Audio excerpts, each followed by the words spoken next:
صلى عليك الله يا ابن عبد الله أحمد حبيبنا عليك السلام۔ اب دیکھیں انبیاء کی زندگی کا ایک ایک نمایاں پہلو جو حدیث میں بھی موجود ہے۔ حضرت ابراہیم علیہ السلام کی نرمی اور اللہ کے سامنے مطیع اور فرما بردار ہونا، حضرت موسیٰ علیہ السلام کی جلال، دشمنوں کے ساتھ جنگوں کے واقعات، حضرت عیسیٰ علیہ السلام کی نرمی اور دعوت کا انداز، حضرت یوسف علیہ السلام کا طرز حکمرانی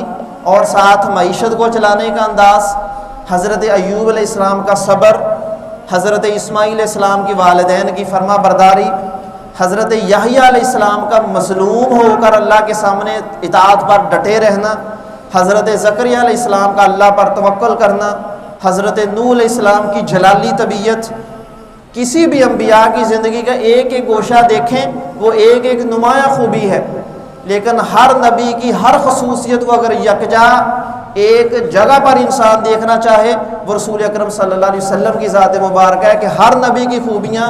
ایک جگہ پر صرف اور صرف رسول اللہ صلی اللہ علیہ وسلم کے اندر ملیں گی۔ اس قدر آپ کی سیرت میں اللہ رب العزت نے جامعیت عطا فرمائی ہے۔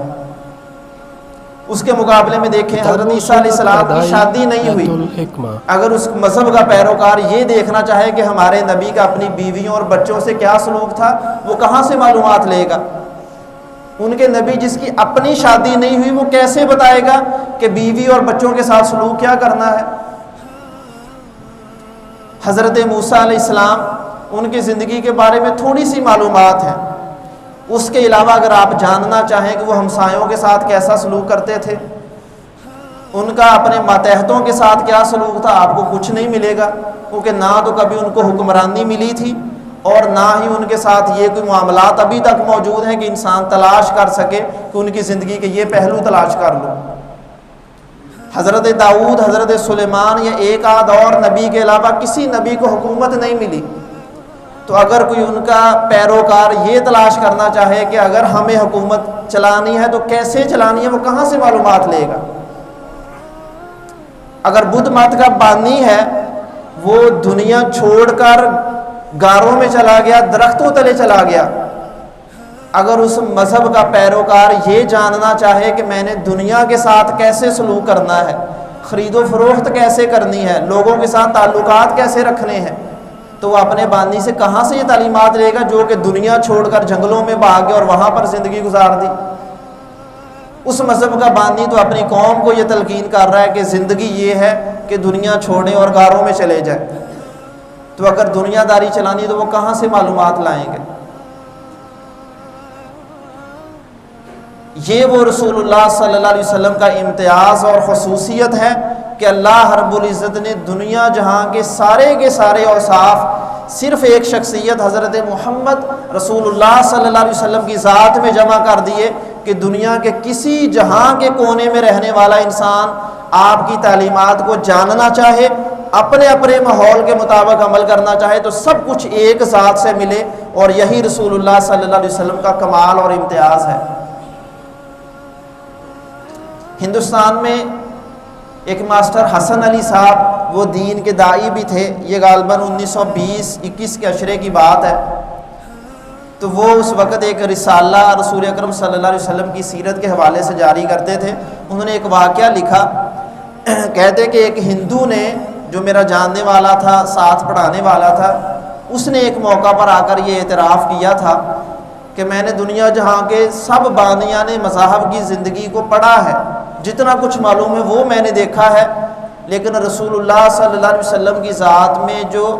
اتنے متضاد قسم کے آپ کے خصوصیات جمع ہیں کہ پوری دنیا کے تمام بانیان کی زندگی میں وہ ساری خصوصیات جمع نہیں ہو سکتی۔ وہ کہتا ہے کہ کہیں دیکھیں رسول اللہ صلی اللہ علیہ وسلم کے پاس امارت دولت کے ڈیروں آ رہے ہیں کہ مال غنیمت آ رہا ہے، لیکن دوسری طرف اگر کوئی غربت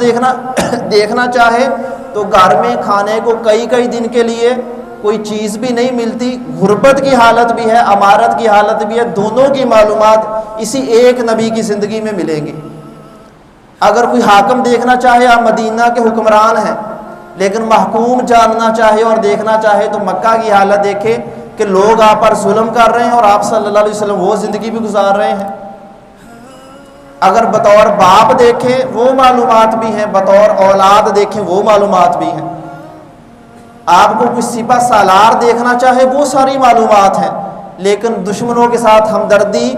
معافی دیکھنا چاہے وہ سب کچھ بھی موجود ہے۔ غرض رسول اللہ صلی اللہ علیہ وسلم کی زندگی کا کوئی ایسا پہلو نہیں ہے جس کے بارے میں تمام طرح کی معلومات ہمارے سامنے موجود نہ ہوں۔ پھر زندگی کا چوتھا گوشہ دیکھیے، وہ عملیت ہے کہ جب تک مذہب کا جو بانی ہے وہ اپنی عمل کے ساتھ، اپنے افعال کے ساتھ ثابت نہ کرے کہ میری تعلیمات کیا ہیں، تب تک کوئی انسان اس کی زندگی کو اپنا نہیں سکتا۔ ہزار انسان کہتا رہے، باپ بچوں کو کہتا رہے بیٹا یہ کرو، یہ نہ کرو، وہ کرو، یہ نہ کرو، بیٹا نہیں مانے گا جب تک اپنے باپ کا عمل نہیں دیکھے گا۔ باپ کہے کہ بیٹا جھوٹ نہیں بولنا اور اگلے ہی لمحے وہ خود جھوٹ بول رہا ہے تو بیٹا اس کی بات کو تسلیم نہیں کرے گا۔ یہ رسول اللہ صلی اللہ علیہ وسلم کا خاصہ ہے کہ آپ کے اقوال بھی موجود ہیں کہ تم نے یہ کرنا ہے، یہ نہیں کرنا، یہ اچھا ہے، یہ برا ہے، یہ جائز ہے، یہ ناجائز ہے، یہ حلال ہے، وہ حرام ہے، لیکن ساتھ ساتھ اللہ کے نبی کا عمل بھی ثابت ہے کہ آپ نے کیا اپنے عمل سے ثابت کیا تھا۔ کیا نبی صلی اللہ علیہ وسلم کہیں کہ جھوٹ نہیں بولنا؟ کیا دنیا میں کوئی انسان آپ کی زندگی کا ایک جھوٹ بھی ثابت کر سکتا ہے؟ کہ جو نبی یہ کہے کہ جھوٹ نہیں بولنا، اس کا عمل بھی یہی کہے گا کہ جھوٹ حرام ہے۔ جو نبی کہے کہ شراب حرام ہے، اس کی پوری زندگی میں آپ کو ایک قطرے کے بارے میں معلومات نہیں ملیں گی کہ نبی نے ایک قطرہ بھی چاہ کر دیکھا ہو۔ جو نبی یہ کہے کہ نماز کی پابندی کرنی ہے، اس نبی کی اپنی ذات کو دیکھ لیں، آپ کو کوئی موقع نہیں ملے گا کہ نماز کا وقت ہو اور نبی عیش و عشرت میں مصروف بیٹھا رہے۔ جس نبی نے جہاد کو فرض قرار دیا تو جہاد کے موقع پر صف اول میں وہ نبی خود نظر آتا ہے۔ یہ رسول اللہ صلی اللہ علیہ وسلم کی زندگی کا عملی پہلو ہے۔ اس کے مقابلے میں آپ دیکھ لیں، بانیان مذاہب کو دیکھیں، تعلیمات تو بہت ہیں لیکن ان کا اپنا عمل جاننا چاہیں آپ کو کچھ نہیں ملے گا۔ یہ رسول اللہ صلی اللہ علیہ وسلم کی ایک امتیازی خصوصیت ہے کہ آپ وہ کرتے بھی تھے جو آپ کہا کرتے تھے۔ اللہ رب العزت قرآن میں فرماتے ہیں لِمَ تَقُولُونَ مَا لَا تَفْعَلُونَ کہ تم وہ باتیں کیوں کرتے ہو جن پر تم عمل نہیں کرتے۔ رسول اللہ صلی اللہ علیہ وسلم اس معیار پر بھی پورے تھے۔